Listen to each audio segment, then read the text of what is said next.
orang dengan keyakinan masing-masing, saya gituin. Iya, seperti contoh saya sama panjenengan adu argumentasi seperti ini, aman kan, nyaman kan.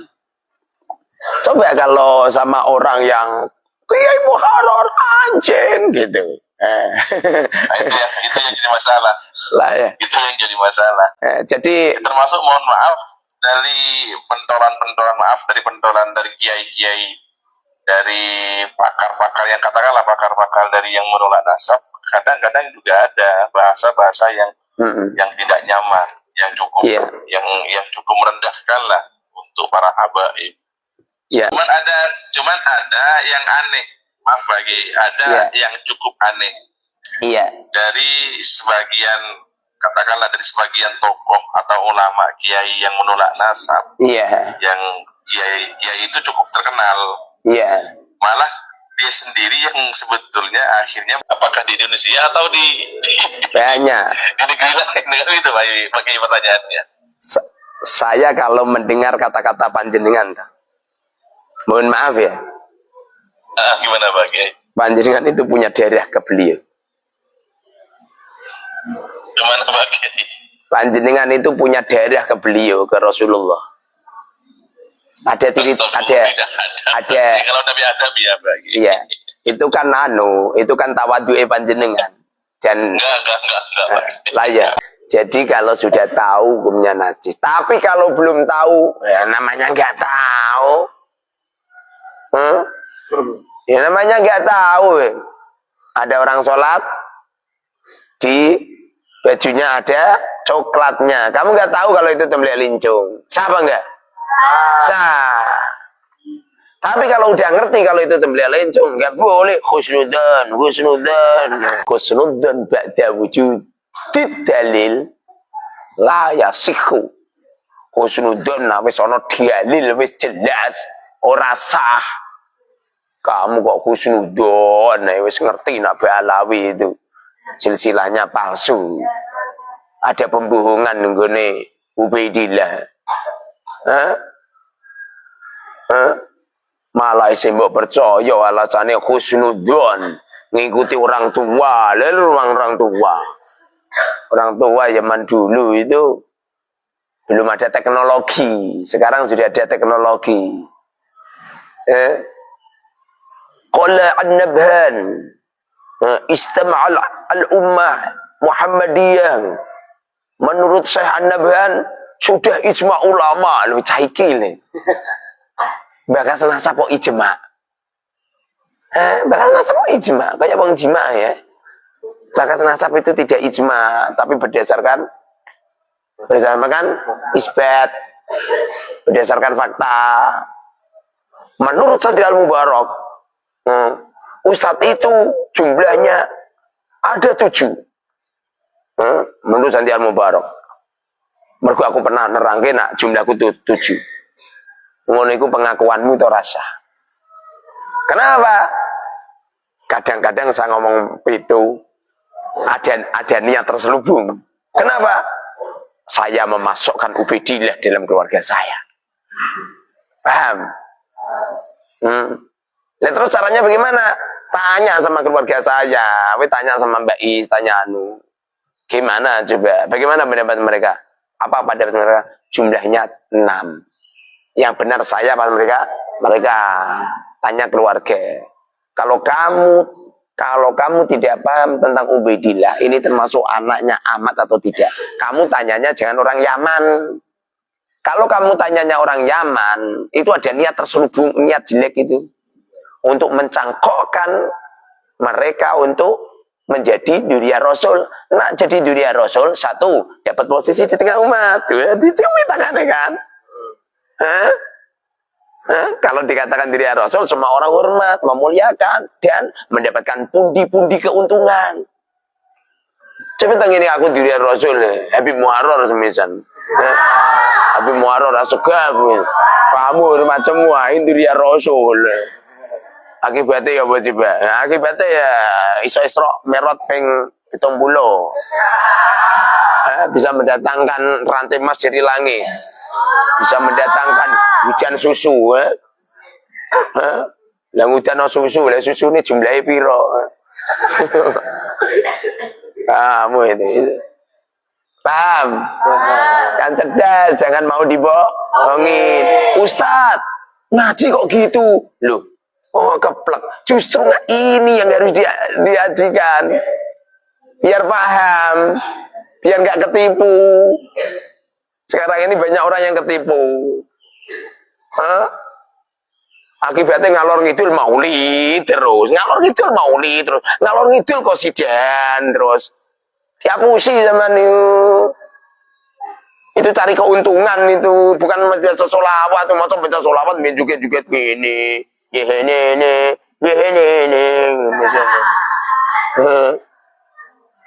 paham? Santri harus diberi paham. Karena yang mengestafatkan ini kamu semua. Jangan kamu lihat saya mugharrar, ini satunya banyak. Jangan kamu lihat di netizen. Netizen ini makhluknya ada dua. Ada yang setuju, ada yang tidak setuju.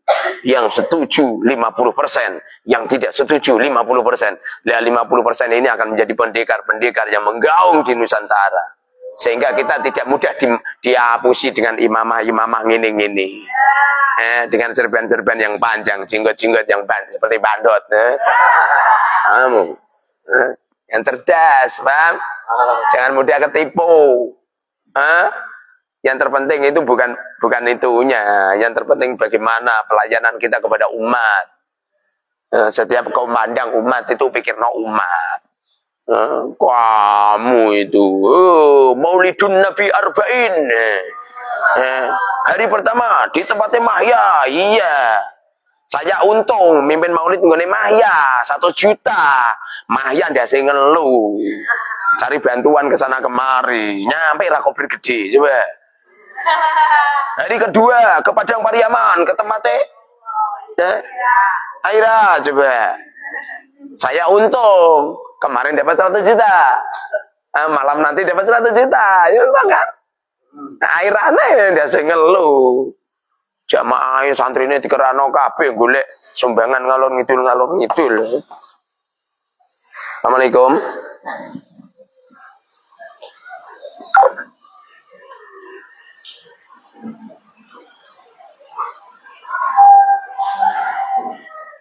Waalaikumsalam warahmatullahi wabarakatuh.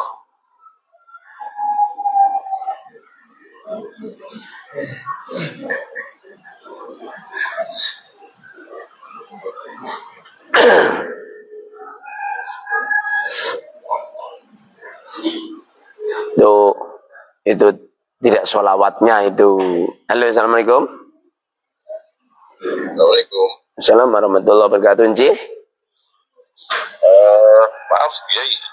Inci, siap. Mau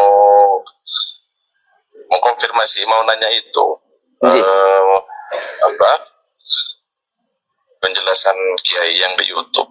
Inci. Agak sedikit rancu dan ingin agak sedikit rancu dan bingung. Inci. Pertanyaan yang di YouTube itu Pak Kiai, masalah nasab itu, masalah apa yang sayembara 7 mobil itu. Inci. Ya nasab itu, paham nasab ya? Panjenengan paham nasab kan?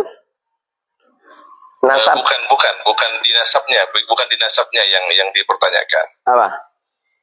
Dari salah satu sayembara dari pertanyaan yang di YouTube itu ada poin pertanyaan juga yang masalah wafatnya itu, Kiai. Iya, kan setiap ada orang wafat mesti punya hari kelahiran dan wafatnya kan. Contoh mukharrar, kalau mukharrar kan masih hidup, jadi cukup teliti tanggal lahirnya saja. Kalau saya kan masih hidup, seperti contoh Habib Lutfi masih hidup, teliti kelahirannya saja. Kan Habib Lutfi kan punya Abah kan, bin Yahya kan. Lah, Habib Yahya itu kan wafat. Tentu punya hari kelahiran dan wafatnya kan. Betul kan? Oh, yang ditanya itu bukannya salah satu Habib yang saat ini masih hidup dan ditanya kapan wafatnya, hari-hari apa wafatnya. Nah, ya silsilah beliau apa itu kapan lahirnya dan kapan wafatnya berdasarkan manuskrip atau kitab.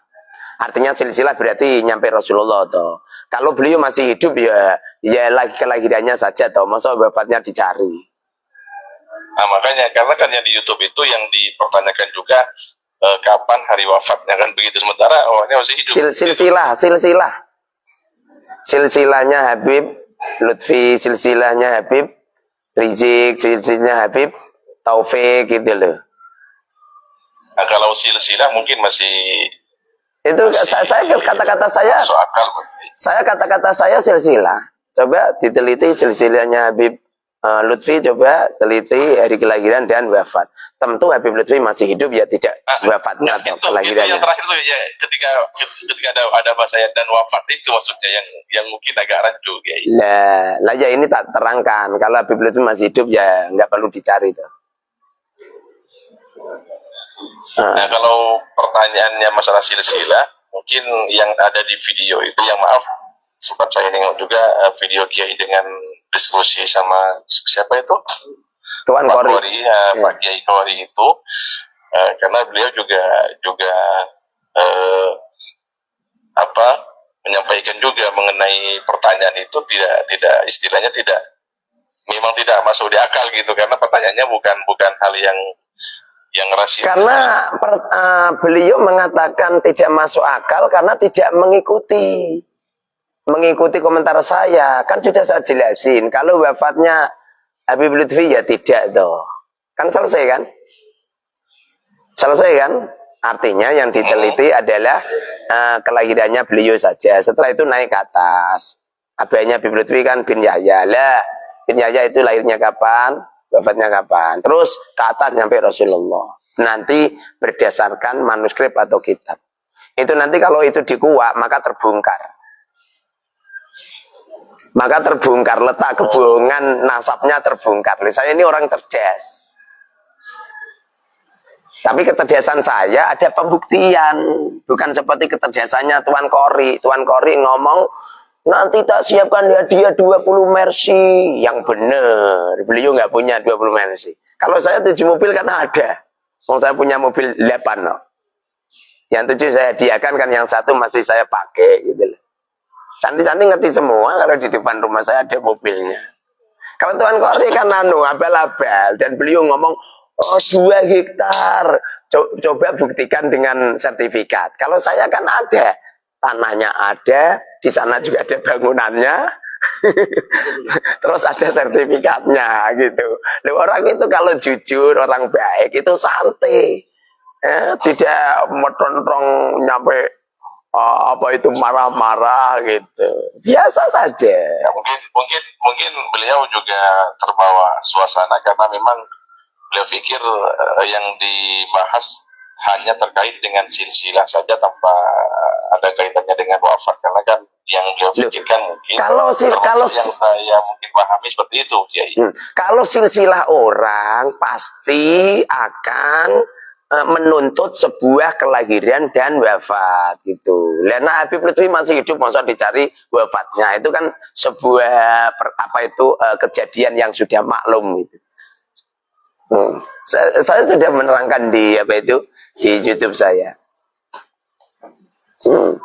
Oh gitu, tapi enggak, soalnya yang saya tanya, yang saya dengar itu memang pertanyaan kapan wafatnya itu yang mungkin yang orang lain. Berhubung panjenengan udah tak jelaskan bahwasanya itu adalah yang sudah wafat. Anak ini pertanyaan saya kapan wafatnya, berarti kan beliau yang sudah wafat. Kalau Habib Lutfi kan masih hidup ya, berarti nggak perlu dicari. Berarti kalau gitu pertanyaannya mungkin lebih spesifik, ya, lebih diperjelas. Berarti pertanyaannya bukan yang bersangkutan yang 3 Habib itu kapan wafatnya, tapi mohon maaf mungkin silsilah dari sudah jelas semua itu. Sudah jelas semua di kata-kata saya. Coba teliti silsilahnya Habib Lutfi, Habib Rizik, Habib Taufik. Saya cari pertanyaan yang di YouTube tidak ada bagi pertanyaan yang mungkin sempat awal ya bagi ajukan sampaikan di YouTube. Ada. Pertanyaannya yang bagian belakang. Itu nanti itu akan terbongkar. Akan terbongkar. Terbongkarnya itu mulai Ubaidillah. Nanti di Ubaidillah itu nanti nggak terdeteksi hari kelahiran dan wafatnya. Karena memang itu misterius. Ubaidillah itu misterius itu. Tidak ada satu kitab pun yang menyebutkan bahwa Ubaidillah adalah putranya Sayyid Ahmad, itu enggak ada. Nah, kalau mungkin dari silsilah ke atasnya kayak seperti Ubaidillah yang tadi disampaikan Pak Kiai itu mungkin masih layak untuk dicari kapan wafatnya. Nah ya, maksud saya kan kalau dicari semua maka akan terbongkar semua kan. Akan terbongkar semua dan kesinkronan silsilah akan kelihatan semua. Kita ini yang asli yang dicari itu bukan masalah mobilnya atau sertifikatnya atau hadiahnya, bukan. Yang dicari itu adalah kebenaran. Sehingga masyarakat kita ini tidak terombang-ambingkan dengan suasana. Ini kan problem ini kan sudah 3 tahun kan. Sudah 3 tahun sampai sekarang. Kalau saya sih jadi sudah tidak jadi mukibin baru 1 tahun. 1 tahun kemarin kan saya masih mukibin, masih ngirimkan santri-santri ke Solo. Tapi setelah saya pelajari terus, saya amati dari perkataan, dari perbuatan, dari pergerakan, dari akhlaknya, dari penetapan mereka, dari cara berpikir mereka, nyampe kitab, manuskrip, nyampe karya-karya tulisnya, saya teliti semua. Setelah saya teliti, saya punya kesimpulan bahwa Ba'alawi atau Habib itu tidak dzurriyyah Rasul. Jadi itu pengklaiman sepihak yang dilakukan oleh Habib Ali bin Abu Bakar As-Sakran atau As-Sagafi. Makanya kan cuman kalau yang saya tangkap dari Tengku Qori itu memang beliau kayaknya juga tidak paham dengan inti pertanyaannya, Kiai. Ya, karena beliau belum lihat yang beliau fokuskan sepertinya itu tadi sepertinya dianggap nanya kapan wafatnya dari 3 Habib yang disebutkan itu, bukan nanya silsilah wafatnya dari anak atasnya seperti itu. Kalau ada bahasa silsilah berarti ya semuanya. Nah ngapain cuma pertanyaan saya hari kelahiran dan wafatnya Habib Lutfi saja. ya enggak manfaat toh. Ya enggak manfaat. Kenapa enggak manfaat? Loh, kematiannya Habib Lutfi kan enggak tahu kita. Kita juga itu seperti itu. Makanya kan cara untuk memahami perkataan itu ya tanya sama orang yang ngomong. Lah kalau yang ngomong saya seperti ini. Anggap saja pertanyaan saya di YouTube itu nggak memahamkan. Lah ini saya pahamkan kan gitu. Cuman yang menjadi kirisauan kami lah bagi sebagai orang bawah yang memang ingin melihat bagaimana sebetulnya duduk permasalahan ini supaya selesai. Sebetulnya kami ini ingin menunggu ada semacam pertemuan khusus dari para dari para pendukung habaib dan yang nolak nasab untuk diskusi supaya ada kejelasan bagi seperti itu. Tidak perlu diskusi. Belum ada momen seperti itu. Tidak perlu diskusi dan tidak perlu dimusyawarahkan. Cukup sodorkan ada kitab yang ditulis bahwa Sayyid Ahmad bin Isa pernah hijrah ke Yaman. Udah ada kitab itu saja itu toh, dan nanti Sayyid Ahmad ada anaknya Ubaidillah. Udah selesai itu. Selesai itu, tidak perlu diskusi. Saya toh langsung bertekuk lutut dan ngikutin, dan Kiai Imad juga bertekuk lutut dan ngikutin. Cuman itu saja, tidak perlu diperdebatkan nyampe kemeringet, nyampe pertemuan ini, pertemuan itu gitu. Nggak perlu. Kenapa itu jadi blunder terus? Ya karena tidak ada bukti-bukti nyata, bukti-bukti valid yang disodorkan oleh para habaib atau ba'alawi itu. Karena pada dasarnya orang itu kalau pengen memahami sebuah nasab, caranya tanya sumbernya. Lah sumber yang terjadi itu kan di Ubaidillahnya kan. Jadi tanyanya itu langsung di Nakobah, Irak, di Basroh. Bukan tanya sama orang Ba'alawi. Sebab orang Ba'alawi itu di Hadirul Maut, tidak di Irak. Dan di Hadirul Maut sendiri, nyampe terjadi Zuhra wal Ifadah, itu mulai abad ke-9 yang dilakukan oleh Habib Ali bin Abu Bakar As-Sakran.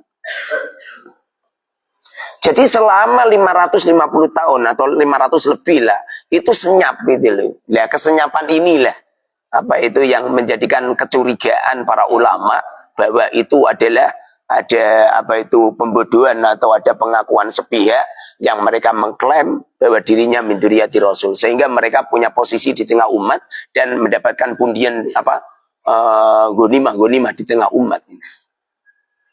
Jadi pada dasarnya nggak perlu musyawarah, nggak perlu debat, sudah sodorkan aja satu kitab, satu manuskrip yang mengatakan bahwa Ubaidillah adalah putra Sayyid Ahmad, dan Sayyid Ahmad pernah hijrah ke ke sana gitu, Cuman itu saja. Jadi tidak perlu bertele-tele basu masail, ngentekno ragat, ngentekno keringet. Paham kan? Tapi itu tetap ini Pak Kiai, tetap sepertinya jadi Jadi apa? PR untuk istilahnya untuk para kiai-kiai yang memang ahli di bidang itu Pak Kiai, karena orang-orang awam akhirnya memang menunggu momen seperti itu untuk ada penjelasan seperti itu. Akhirnya pemahaman orang awam ketika tidak ada momen untuk duduk tadi namanya untuk berpuasa-puasail, akhirnya mengambil keputusan sepertinya dari pihak yang satunya tidak mau diskusi, dan karena mungkin alasannya kurang ilmu seperti itu Pak. Apa manfaatnya diskusi kalau diskusinya hanya saling mempertahankan? Yang A mempertahankan pendapat A, yang B mempertahankan pendapat B. Coba kalau tanpa diskusi, langsung sodorin kitab aja. Langsung dibawa ke sini, langsung saya. Loh, umpamanya kalau ada kitabnya, ada manuskrip yang mengatakan bahwa Sayyid Ubaidillah putranya Sayyid Ahmad, saya akan langsung saat ini juga akan pindah haluan. Saya akan menjadi orang yang pertama kali untuk mengabarkan bahwa Habib adalah min dzurriyyati Rasul. Atau mungkin bagi dari pihak salah satu yang istilahnya yang tidak atau yang menolak nasab, mungkin untuk biar umat jadi tercerahkan dan tidak jadi resah istilahnya dengan masalah nasab ini Pak Kiai. Istilahnya mungkin untuk bisa datang ke salah satu habaib yang dan nanya langsung, ada nggak seperti itu? Sudah sering anak-anak blunder sampai sekarang kan gara-gara mereka nggak ada jawaban. Sehingga ulama-ulama di Indonesia menyimpulkan bahwa Habib itu tidak dzurriyyah Rasul. Selesai kan? Selesai. Jadi permasalahan nasab itu sudah selesai. Yaitu kesimpulannya Habib itu tidak dzurriyyah Rasul. Kalau mereka sudah tidak dzurriyyah Rasul, ya udah. Berarti dari kalangan bawah, dari kalangan ulama sudah positif. Artinya penghormatan kita adalah karena litakwa, karena ketakwaan mereka. In akramakum indallahi atqakum, atau mungkin lisholah, karena kesolian mereka, atau lil adami, karena mereka adalah manusia. Laqad karramna bani Adam gitu. Semua kiai-kiai yang saya temuin itu tuh, kiai-kiai muhibbin tak suruh saudara ini enggak ada yang bisa. Paling andalannya husnudzon. Padahal husnudzon kalau ba'da wujudi dalil niku layasihu. Tidak sah. Wis ana dalile jelas bahwa husnud tidak ada pembuktian sama sekali. Tidak sah itu. Itu persis seperti ada masjid yang dulu itu belum ada kompas ya. Jadi menghadapnya ke sana, dikira-kira. Sekarang kan ada kompas. Ya harus wajib mengikuti kompas. Karena adanya kompas ini adalah sebuah ijtihad. Gitu. Kalau zaman dulu itu mungkin ya, zaman dulu kan teknologi belum secanggih ini.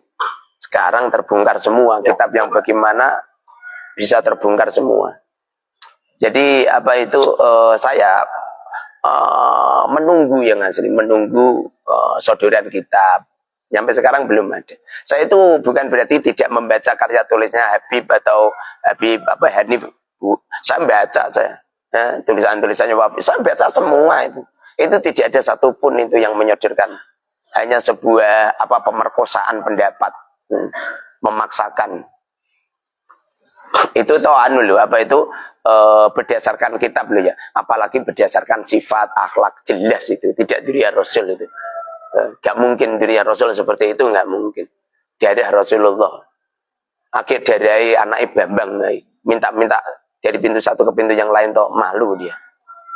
Malu, seumamanya toh minta, seumamanya ya. Ada anak Bambang itu minta di Bang Ijo semisal. Mereka pun mintanya bukan membawa silsilah, tidak membawa saya min dzurriyyat Rasul, nggak ada.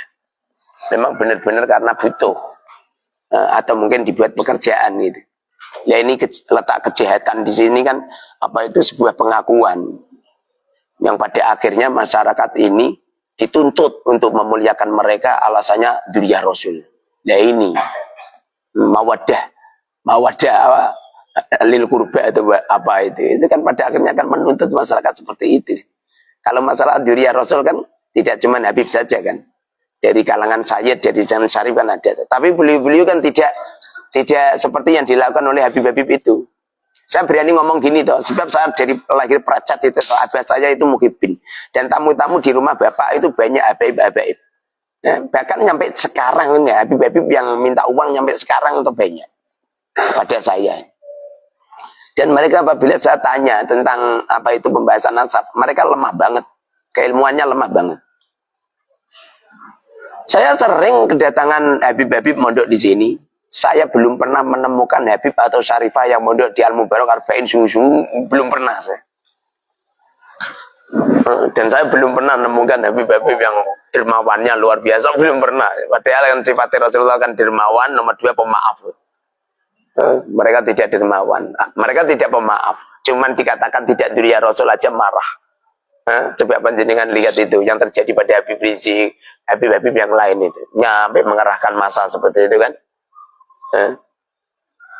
Kalau memang benar-benar dzurriyyah Rasul, memaafkan, tidak diakui juga nggak apa-apa kan gitu. Kalau yang marah sepertinya kalau yang marah sepertinya ke pendukungnya Pak Kiai.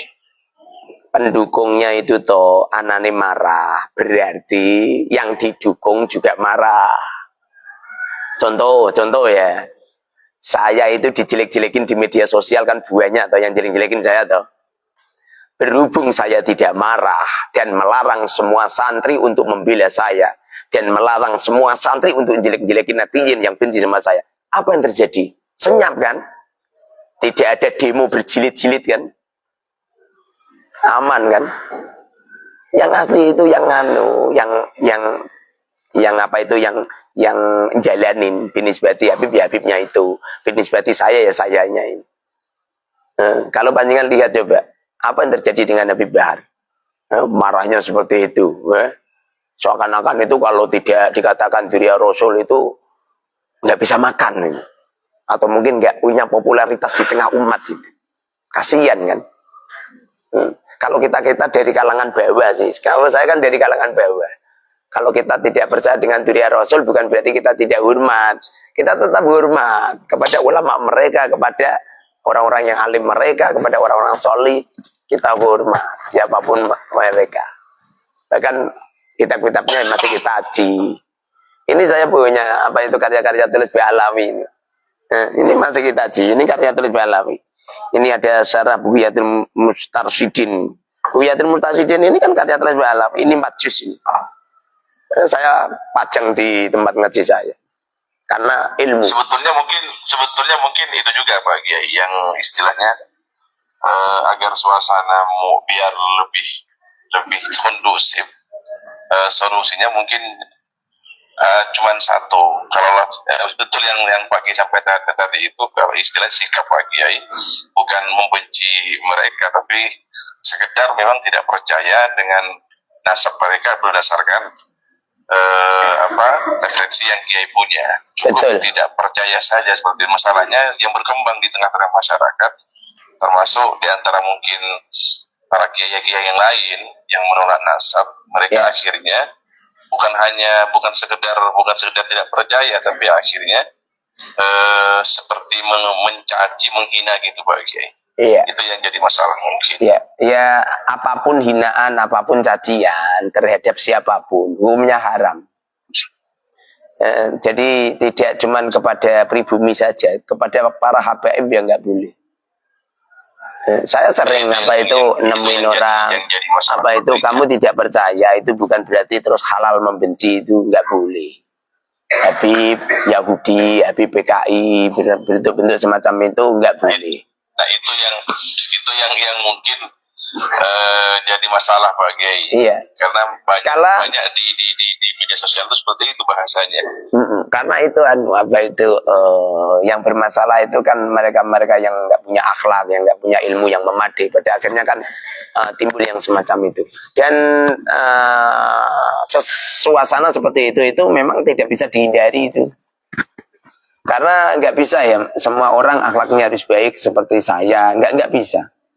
Ya ada yang seperti mereka, ada yang seperti saya. Dan itu pun tidak terjadi pada kalangan mukimat saja tidak, tapi kalangan mukibin itu ya juga ada seperti itu. Ya memang, yang penting jangan bermusuhan, jangan caci maki dan lain sebagainya. Betul, itu yang penting ya Pak Kiai. Kenapa? Saya sampaikan ke kawan-kawan kadang-kadang. Sebetulnya cukup solusinya supaya suasana ini selesai. Cukup yang percaya tidak percaya, yang percaya udah silakan lanjutkan percaya. Yang penting jangan mencaci maki dengan orang dengan keyakinan masing-masing. Saya gituin. Iya, seperti contoh saya sama panjenengan adu argumentasi seperti ini, aman kan, nyaman kan. Coba kalau sama orang yang Kiai Muharrar anjing gitu. Nah, itu yang jadi masalah. Itu yang jadi masalah. Jadi termasuk mohon maaf dari pentolan dari kiai-kiai, dari pakar-pakar yang katakanlah pakar-pakar dari yang menolak nasab, kadang-kadang juga ada bahasa-bahasa yang tidak nyaman, yang cukup merendahkan lah untuk para habaib. Ya, itu yang pasti kita semua sepakat silakanlah berpendapat A, B, C kan terserah. Dan kita sepakat kalau jelek-jelekin orang, menghina, mencaci maki. Saya ini termasuk orang yang menyerukan bahwa Habib tidak diri Rasul. Tapi kan saya nggak pernah jelek-jelekin, nggak pernah mencaci maki, menghina. Makanya kan di media sosial kan saya aman kan. Kalau itu setuju, itu setuju. Saya aman, bahkan cuman ada yang aneh, maaf lagi, yang cukup aneh. Iya. Dari sebagian tokoh atau ulama kiai yang menolak nasab. Iya. Yang kiai itu cukup terkenal. Iya. Malah dia sendiri yang sebetulnya akhirnya mengaku kalau dia duri Rasul. Di sisi lain dia menolak nasab, tapi dia sendiri yang mengaku duri Rasul. Iya. Itu yang jadi blunder. Iya, tapi kan walaupun mereka ngaku sebagai duri Rasul kan tidak untuk dakwah, tidak untuk mencari ketenaran atau Sebabnya peratak-peratak beliau seperti keturunan Wali Songo itu toh. Kan tidak seperti Habib itu kan. Mereka biasa-biasa. Bukan gitu lagi. Maksudnya konsennya kalau masalah akhirnya para kiai itu menggunakan pengakuan sebagai untuk keuntungan, itu mungkin permasalahan yang lain Pak Kiai. Iya. Dia kan begini. Kalau seandainya mereka menolak nasab, berarti otomatis yang ada di Indonesia lah khususnya mungkin semuanya akan selesai kan seperti itu, nggak ada kan begitu. Tapi kalau dia masih mengaku kalau dia masih ada nasabnya silsilah, berarti kemungkinan besar yang lain masih nyambung kan seperti itu Pak Kiai. Jadi begini, awal terjadinya konflik nasab ini bukan masalah pengakuan seseorang dari Rasul, enggak. Awal terjadinya itu karena ada kejahatan spiritual. Terjadinya itu. Yaitu Habib yang sering dawir ke tempat-tempat kiai. Itu satu. Nomor dua, mereka yang mengklaim gitu, mengklaim ini, mengklaim itu gitu. Itu yang apa itu yang jadikan rakyat Indonesia marah. Sebab zaman dulu di waktu belum ada seperti ini, toh aman-aman aja. Aman-aman saja. Dulu kan belum ada kan apa itu mengklaim Jawa milik Tarim gitu. Indonesia milik Tarim. Zaman dulu kan nggak ada. Dan zaman dulu itu Habib-Habib tidak seperti itu, aman gitu. Aman, nggak masyarakat nggak marah. Setelah maaf kalau menurut Pak Kiai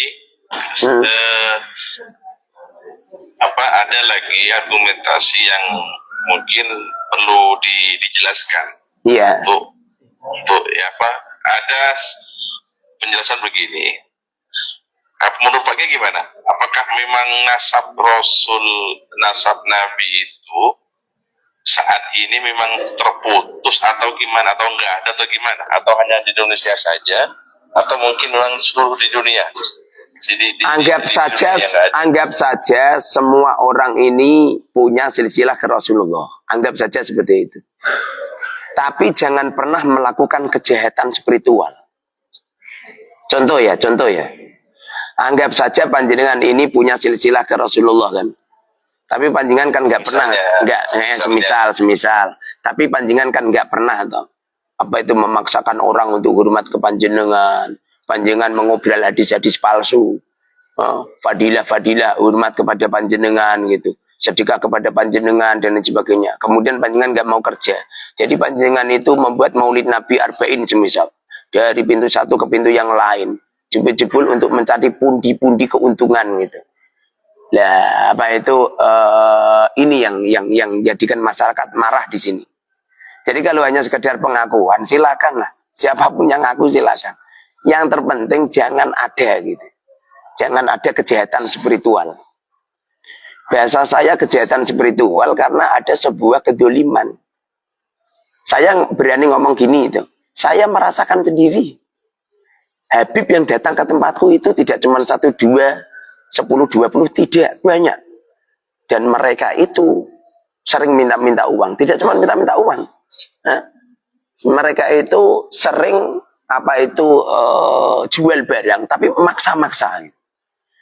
Dan mereka menyandarkan kalau dirinya itu min dzurriyyati Rasul. Ya. Ini kan ada sebuah kejahatan ini.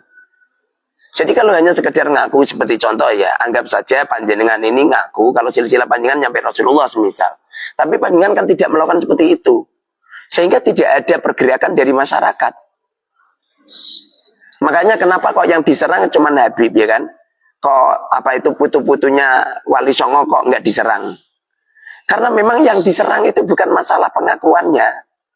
Jadi pengen ngaku keturunannya siapa silakan. Tapi dengan mereka menyandarkan cucunya baginda Rasul, silsilah suci, jangan hanya sekedar suci nasabnya saja, ucapan, akhlak, ya kan, perbuatan, lebih-lebih di tengah umat ini ya bantu umat, menolong umat, jangan mencari keuntungan duniawi. Jadi permasalahannya itu di situ. Setelah adanya polemik nasab ini, Masya Allah, benar-benar Habib-Habib yang biasanya dawir sudah tidak hadir lagi ke rumah Kiai. Ini saya rasakan sendiri. Setelah saya suarakan seperti ini ya, Habib-Habib yang biasanya datang maksa-maksa, beli kaligrafi, beli ini, beli itu, beli sarung 1 kardus, minta uang, nyampe saya dilaknat, semuanya sirna semua. Sudah nggak ada sama sekali. Artinya di balik penyuaraan PWI atau penyuaraan mereka itu Masya Allah bermanfaat, benar-benar terbukti gitu. Makanya kalau untuk mengenai kemarin peristiwa pembongkaran makam itu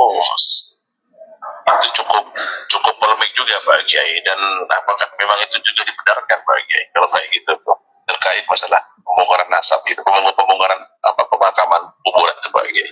Kalau masalah itu saya tidak begitu mengikuti ya, jadi itu gimana nggak ngerti. Yang pasti apa itu kalau tanah umum, pemakaman umum yang tanahnya milik wakaf atau milik pemerintah, memang dalam kitab itu yang nggak boleh bangun di dalam kitab.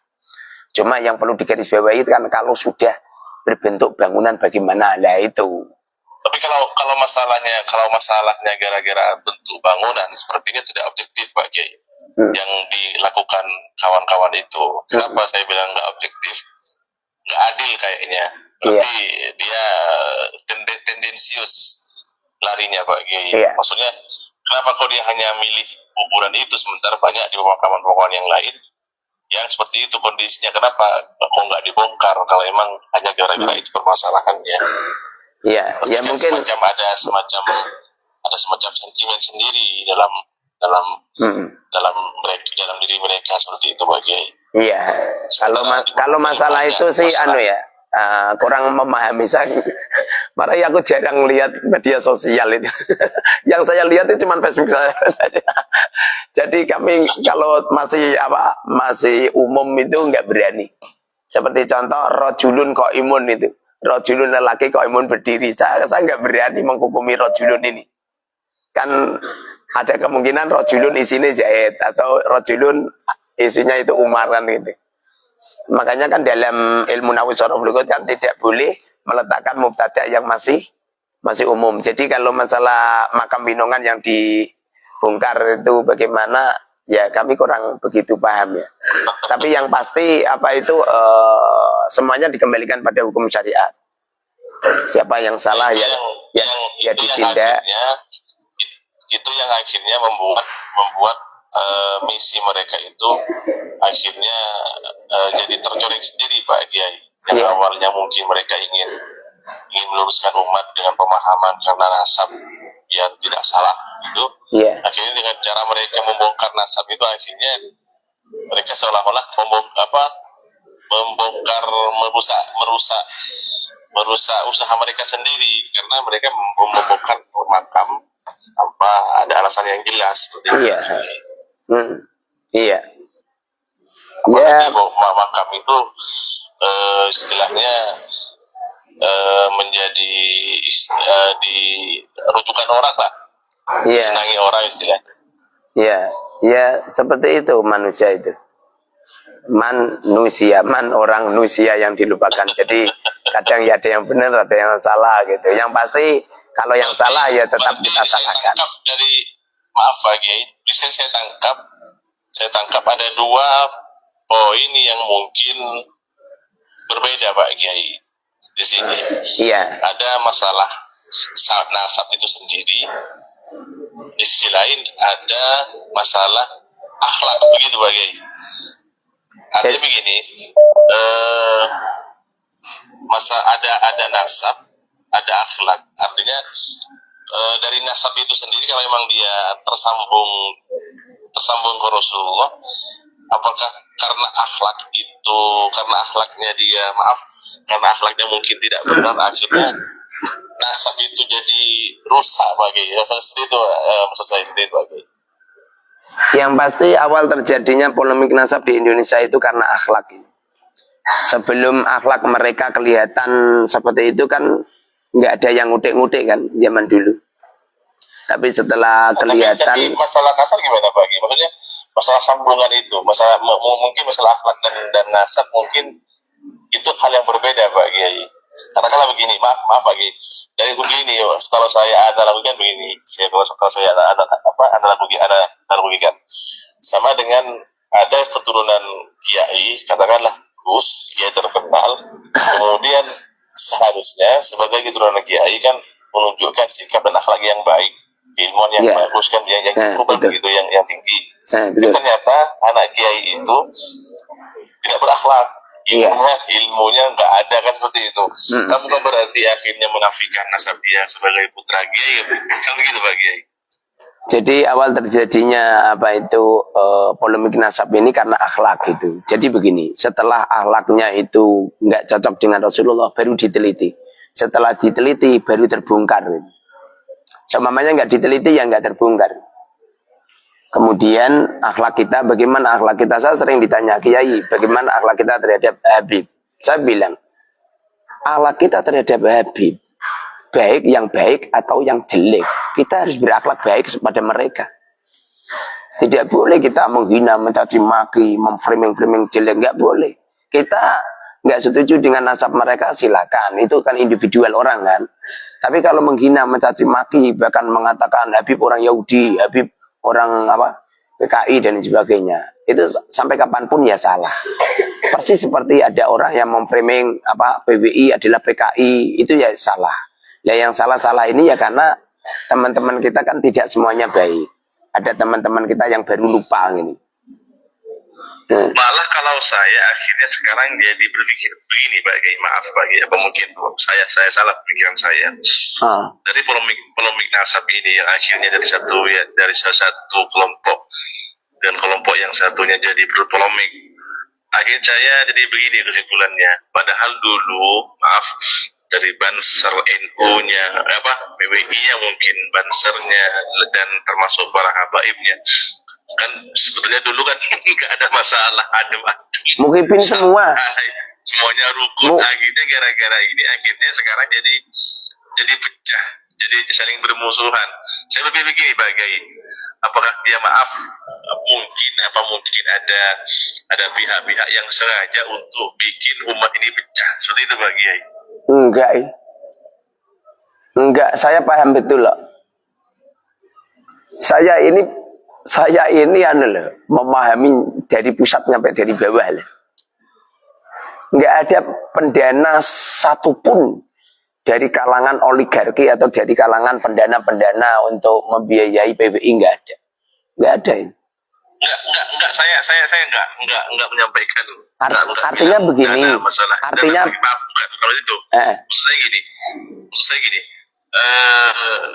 Harusnya ya maaf Bagi, harusnya dari pihak PWI, dari pimpinan pusatnya mungkin lah bisa mengontrol sikap-sikap bawahannya yang akhirnya jadi polemik dan memancing kemarahan masyarakat, seperti contohnya misalnya pembongkaran kuburan kemarin itu kan seperti itu Bagi.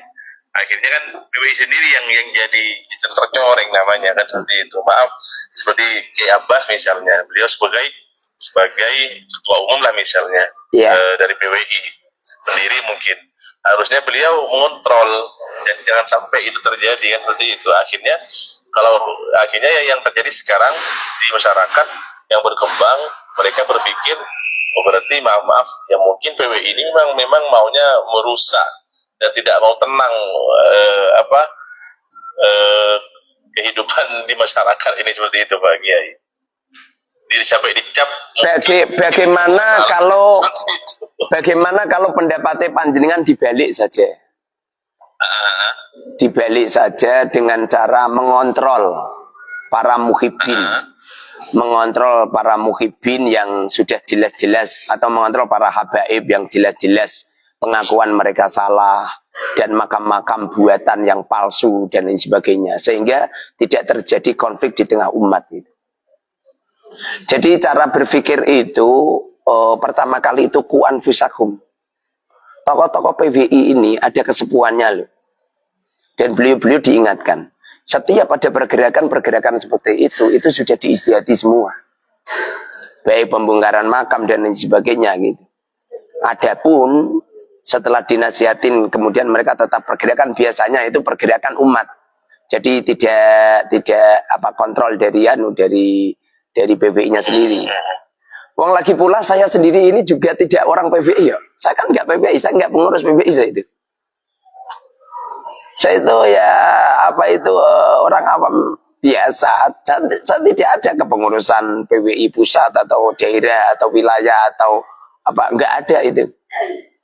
Tapi otomatis itu karena sekarang ini ada dua kelompok, walaupun dari berbagai macam organisasi, kalau sudah masuk ke dua kelompok ini dianggap satu kubu mereka. Jadi mereka yang sudah menolak nasab dianggap semua itu satu orang PBI, satu jalur akhirnya.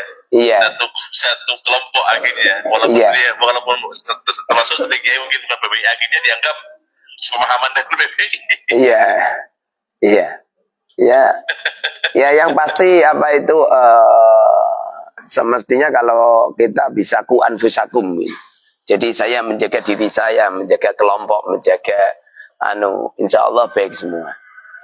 Jadi tidak mengklaim atau hanya menuduh ke pihak lain, di pihak lawan, kan nggak baik. Jadi pada intinya Pak Kiai, maaf, jadi pada ini terlepas masalah akhlak atau perbuatan mereka, cara mereka mencari keuntungan, terlepas dari masalah itu. Jadi terkait masalah nasab habaib yang sekarang ini ada, apakah mereka ada kemungkinan nyambung ke Rasulullah atau mungkin memang mutlak ada penjelasan yang menjelaskan putus seperti itu Pak Kiai. Jadi kalau kita mau berpikir yang jernih, saya itu tahu Ustadz, saya itu saking hati-hatinya saya berpikir ya, saya itu nyampe puasa terus setiap hari. Saya itu puasa terus setiap hari dan satu hari saya makan 1 kali ya. Jadi makan buka sekaligus sahur gitu. Saking hati-hati supaya pemikiran saya jernih dan langkah-langkah hidup saya jernih. Saya merubah pakaian saya jadi putih. Ini kan setelah saya berpendapat itu. Supaya benar-benar pemikirannya tidak karena nafsu. Jadi awal terjadinya polemik ini yang asli gara-gara timbulnya akhlak para habaib yang nggak cocok dengan Rasulullah. Pertama kali gitu. Setelah itu dicek, diteliti nasabnya. Setelah dicek, diteliti nasabnya. Jebul-jebul tidak nyambung gitu loh. Jebul-jebul tidak nyambung. Kemudian setelah dicek tidak nyambung. Kemudian kiai-kiai yang mengatakan bahwa mereka tidak nyambung. Mereka hanya menuntut saja. Hanya menuntut mana manuskrip dan kitab yang mengatakan bahwa Sayyid Ubaidillah ini adalah putranya Sayyid Ahmad. Kitab yang sezaman gitu. Dan mana bukti bahwasanya pemakaman Habib Ahmad bin Isa ada di Hadramaut. Padahal menurut Nakobah Irak tidak pernah Habib Ahmad bin Isa ke sana gitu. Ziarah ke sana. Jadi awal terjadinya itu sehingga bisa kita putuskan dari hati nurani saya loh. Saya ini puasa terus, memakai baju putih terus. Itu setelah punya keputusan ini. Supaya saya ngomongnya hati-hati, jangan nurutin nafsu dan sebagainya. Setelah itu saya ngerti kalau nasab mereka enggak nyambung ke Rasulullah. Nah, kalau saya punya keputusan tidak nyambung ke Rasulullah, itu bukan berarti saya membatalkan nasab. Kenapa kok saya tidak bisa dikatakan membatalkan nasab? Sebab selama ini belum pernah nyambung ke Rasulullah. Kalau belum pernah nyambung ke Rasulullah, bagaimana mungkin saya membatalkan kan gitu? Nah itu yang selama ini. Jadi kalau sudah dipastikan tidak nyambung kan otomatis batal bagi kan begitu bagi. Ya bukan masalah batal dan tidak. Kan belum pernah suci. Kenapa batal gitu? Kan belum pernah kawin gitu. Kenapa mereka talak gitu? Jadi seperti Yai Ima dan kawan-kawan, seperti saya dan kawan-kawan itu yang asli. Hanya pengen bukti bahwasanya ada manuskrip atau kitab sezaman yang mengatakan Sayyid Ahmad bin Isa itu hijrah ke Hadramaut. Cuman itu saja. Sampai sekarang tidak ada satupun manuskrip. Berarti saya simpulkan, saya tangkap di sini permasalahannya permasalahannya cuma satu, tidak ada manuskrip atau penjelasan istilahnya ya, yang menjelaskan nasab itu nyambung ke Rasulullah begitu ya intinya. Iya, betul. Kalau panjenengan berpikir secara jernih seperti ini, enak gitu loh. Orang kalau ngomong sama orang yang sama-sama hatinya jernih enak. artinya letak ketidak tersambungan kan di situ kan. Jadi awal terjadinya itu bukan Sayyid Ubaidillah, bukan. Kalau Sayyid Ubaidillah belum pernah ngaku-ngaku dirinya Habib jadi Rasul, enggak pernah. Sayyid Ali enggak pernah. Justru mulai Sayyid Habib Ali bin Abu Bakar As-Sakran, mulainya di situ. Mulai dari abad ke-9 ini. Mulainya itu. Jadi kesimpulannya dari penjelasan tadi itu ya intinya dari pemahaman, termasuk mungkin pemahaman Pak Kiai sendiri, termasuk pemahaman Kiai Imad, dengan tidak ada penjelasan yang jelas musyarak masdar terkait dengan nyambungnya nasab para baik Rasulullah. Jadi bisa disimpulkan kalau nasab habaib yang sekarang ini, termasuk khususnya di Indonesia lah mungkin ya, itu katakanlah terputus lah Pak Kiai, begitu ya intinya. Ya tidak nyambung gitu. Bukan terputus. Kalau terputus kan seakan-akan pernah nyambung lalu terputus. Tidak nyambung, tidak nyambung kan. Bukan intinya bukan termasuk dzurriyyah Rasulullah atau gimana? Iya, betul. Betul, berhubung berarti tidak dzurriyyah Rasul lah pada begitu kan Pak Kiai. Betul, berhubung tidak dzurriyyah Rasul. Dengan keterangan itu, habaib yang sekarang ini bukan dzurriyyah Rasul, begitu Pak Kiai.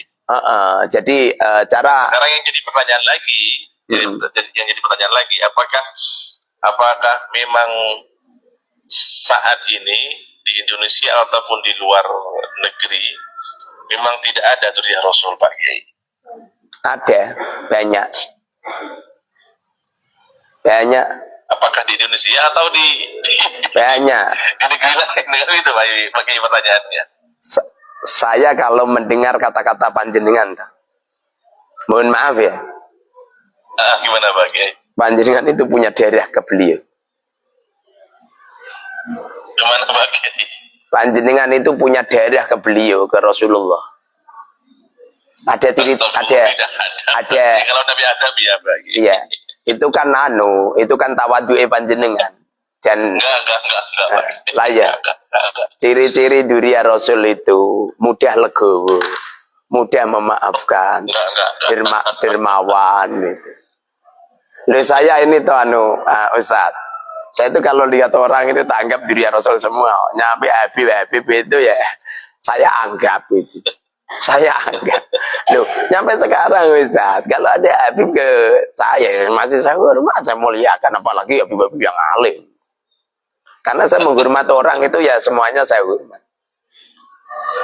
Adapun keilmuannya seperti ini ya. Nah, saya kalau tidak hormat ya bandingan nelpon saya tidak saya angkat. Saya hormat. saya ngomong. Malah saya yang minta maaf sama Pak Kiai ini. Enggak apa-apa. Apa itu memang kita kalau berbicara dengan hati yang tenang, hati yang jernih, tidak terbawa emosi, tidak terbawa nafsu, enak itu. Kita jadi saudara semua. Gimana tidak? Saya panjenengan nyaman sama saya nyaman sama panjenengan. Lama-lama saya sama panjenengan besanan itu. Putri ini panjenengan tak dapatkan putri saya kan. Nah, awal terjadinya dulu kan seperti itu. Antara Habib dan pribumi sama-sama nyaman, sama-sama lillahi kalimatillah, pada akhirnya mereka menjodohkan putra-putri mereka kan. Biar perkembangan dakwah makin meluas Pak Kiai. Iya, apapun yang terjadi pasti ada waktu untuk berhenti, pasti itu. Karena orang puasa Ramadan pasti ada hari rayanya gitu. Jadi apapun yang terjadi ini pasti suatu saat akan berhenti dan Allah akan membongkar kebenaran. Siapapun yang benar, semuanya Habib ya terbongkar. Kalau tidak Habib ya terbongkar. Dan manusia tetap. Kalau harapan saya satu Pak Kiai, harapan saya satu di tengah-tengah polemik umat yang mungkin yang sampai saat ini belum selesai. Kami lah orang awam yang akhirnya bingung untuk menentukan seperti apa sih sebetulnya kan seperti itu Pak Kiai. Yeah. Mungkin akhirnya hanya menyimpulkan satu, ya udahlah, yang tidak percaya sudah nggak usah percaya kan begitu. Yeah. Dan termasuk yang percaya ya silahkan kalau memang percaya atau itu Pak Kiai. Betul. Itu sebuah istihad yang sangat-sangat benar. Jadi yang percaya silakan tetap menghormati yang lain, yang tidak percaya ya silakan tetap menghormati yang lain. Makanya saya sering ngomong, apabila ada sebuah pelanggaran apapun yang terjadi pada Habib atau terjadi pada Mukimat, ya harus ditindak. Karena Indonesia ini negara hukum. Nggak boleh apa itu suasana yang tenang, ayam tentram, kemudian dirisaukan dengan salah satu orang yang mengatasnamakan muhibbin atau mukimat, kemudian melakukan sebuah pelanggaran hukum. Ya salah, ya tetap salah. Termasuk yang sangat disayangkan peristiwa tabligh akbar yang di mana Pak Kiai yang viral itu akhirnya makan korban. Iya, ya. Penolakan pengajian itu. Ya, yang salah tetap salah. Kita harus sadar itu. Jadi ya, yang luar biasa itu bila mana orang PWI nasihatinya ke PWI, orang muhibbin nasihatinya ke muhibbin. Itu yang luar biasa, dan itu memang yang digemburkan oleh Allah dalam firman-Nya, qu anfusakum wa ahlikum naro gitu. Kalau orang itu sudah mengarahkan diri sendiri dan mengarahkan keluarga, mengarahkan golongan dengan baik, insya Allah damai. Yang menjadikan nggak damai ini kan saling menyerang. Itu masalahnya Pak Kiai. Coba panjenengan perhatikan video-video saya. Video saya kan tidak ada yang menyandingkan dua video lalu saya menyerang. Nggak ada.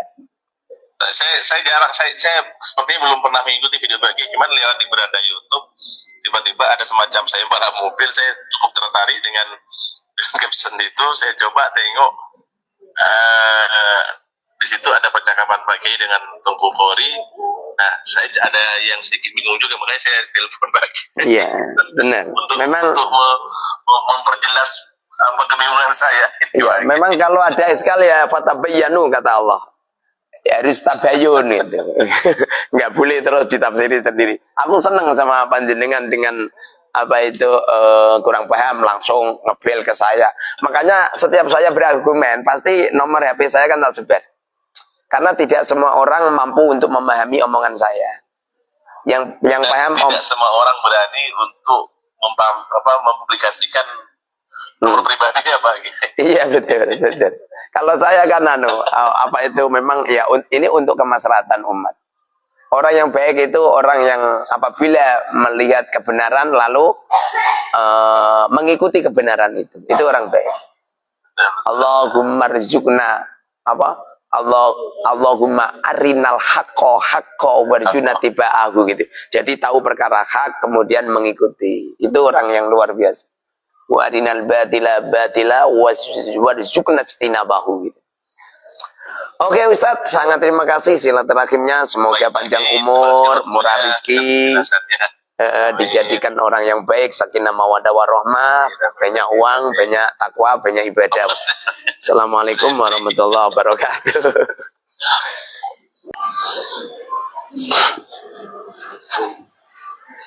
Bismillahirrahmanirrahim. Jadi semua bejana aslinya itu suci. Haram. Semua bejana itu yang asli suci. Tidak ada bejana yang najis, itu enggak ada. Kecuali apabila syariat mengatakan najis, haram gitu. Paham? Makanya di saat kamu ragu, ini emas apa tidak gitu, maka kamu boleh menggunakan, berarti enggak emas. Halo, assalamualaikum. Assalamualaikum. J Kiai, siap Kiai? Siap. Akad ini kok nggih, Jeng. Akad tanggal pinten Kiai? 3 to nggih. Tanggal 3 bulan apa? Januari napa? Januari nggih. Nggih siap Kiai. Ten putih Kiai? Teng Purbalingga nih. Oh, ten Purbalingga. Nggih siap Kiai, siap. Niku dalam rangka napa Kiai? Kebiasaan pun kalau masalah. Oh, kalau masal. Nggih siap Kiai. Nggih. Nggih siap. Insyaallah makai kula tanggal itu nggih. Nggih, tanggal gangsal 12 pinten teng Demak niku. Oh, ngoten. Nggih monggo Kiai, kula tenggo wonten dalem kula Kiai. Nggih, insyaallah. Yo, masih. Sium. Pidatoku saya laris ya. Kenapa laris? Gratis. Al gratisu yurisul larisu. Larisa. Jadi ngisi pengajian gratis itu marahi laris. Itu Ustadz rugi enggak? Orang viral loh rugi. Orang viral itu banyak yang doain ya. Seperti Ocit itu loh. Banyak yang doain kan? Loh, Saputin doain Ocit kabeh ya Rob, semoga Ocit enggak dapat saya gitu. Banyak yang doain kan. Jadi bejana itu ada yang suci, ada yang najis. Apabila kamu ragu ini suci apa najis, maka hukumnya suci. Seperti contoh ya, ini najis apa suci? Suci apa najis? Suci. Bagaimana kaidahnya? Al aslu baqa'u ma kana ala ma kana. Dan Gus, al aslu yang asli, Gus.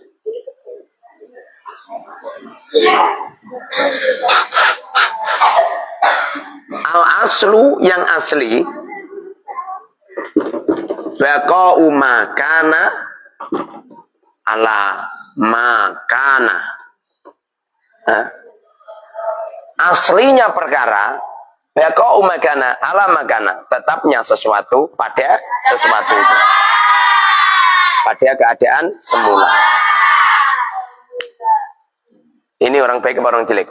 Baik. Lah gitu. Jadi nggak boleh kamu, ini bahaya ini nggak boleh. Al aslu baqa'u makana ala makana. Ada orang pengen sholat, tadi subuh sih sudah wudhu ya. Tadi subuh udah wudhu. Ini pengen sholat duha, tapi dia ragu. Sudah batal apa belum? Sudah batal apa belum? Menengah. Sudah batal apa belum? Alah, malah nyodor ke senyum kamu. Pilih, sudah batal apa belum lah? Sudah. Kok goblok temen? Sudah batal apa belum? Aslinya kan sudah wudhu toleh. Kalau aslinya sudah wudhu, berarti orangnya suci, sehingga tidak butuh wudhu. Bagaimana kaidahnya? Al-aslu baqa'u ma ala ma kana. Paham lah?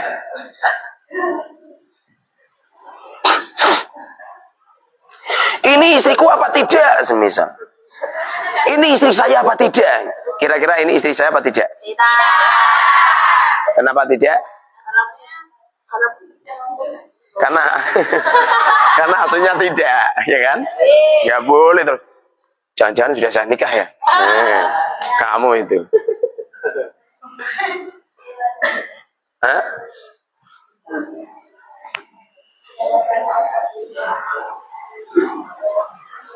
Ada orang hadas. Dia ragu dia. Aku kepes wudu apa durung ya? Ada orang hadas. Dia ragu. Aku kepes wudu apa durung ya? Kira-kira gimana cit? Wes wudu apa durung? Hah? Sudah. Gara-gara Ocit nak manggon senengane awar soleh ketularan. Wong berdidoi nak ada orang hadas. Berarti aslinya apa? Hadas. Caiku loh. Ada orang hadas berarti aslinya hadas. Kalau aslinya hadas, kalau dia ragu, aku itu sudah wudu apa belum? Berarti belum. Sebabnya aslinya ada cit pencit. Al aslu baqa'u makana. Yubahu minha tahirun min khasabi au ghairihi la fiddatin au dahabi. Ciri-ciri Allah kalau takdirkan seseorang alim lazat. Saking lazatnya ilmu, nyampe-nyampe makan sama menyampaikan ilmu lebih lazat ilmu. Saking lazatnya ilmu. Makanya ulama-ulama itu kalau belajar tidak mau dia pergi. Ada orang panggilannya Gusti Allah nggak akan berinjak dia. Banyak itu ulama-ulama cerita begini, saya 30 tahun belum pernah merasakan lazatnya tidur. Ada dua kemungkinan ya. Mungkin beliau gak pernah turun sama sekali. Nomor dua, mungkin beliau setiap tidur baru sejenak langsung bangun. Gak lazat, gak enak, gak nyaman nih. Podo karo kamu ya. Saya tuh kalau makan gak lazat ya. Itu artinya kamu gak makan sama sekali apa pernah makan? Pernah makan kan? Cuma gak lazat kan? Nah mungkin ngono. Jadi ojo mbok tafsir wong ora tau turu. Lebih ya mati. Karena tidur itu bagian daripada kebutuhan. Qur'annya jelas yo. Wasyamsu wadduhaha wal qamari idza talaha wan nahari idza jallaha wal laili idza yasa. Itu dalilnya kalau malam itu untuk tidur. Malam itu untuk tidur. Kalau ada orang tidak mengikuti programnya Allah, mati dia. Makanya kalau ada ulama ngomong gitu, misalkan rasa gumun. Apa kata seorang santri? Saya itu tidak pernah memperhatikan guru saya apabila beliau membaca Quran kecuali mengkhatamkan Quran ma baina sholatil maghrib wal isya. Masuk akal enggak? Masuk akal enggak? Masuk. Pikiranmu ujung ini. Maghrib tong tong tong tong deng, maca Quran lagi sajam, tong tong tong tong deng, terus katam. Cuma mikirmu ngono. Mikirmu ki bar maghrib maca Quran nyampe jam 4. Nyampe setengah 5 baru katam. Setelah itu lagi sholat subuh. Lah gitu. Masuk akal enggak? So makanya, kamu kalau dengar suara itu ya, di kono tenanan.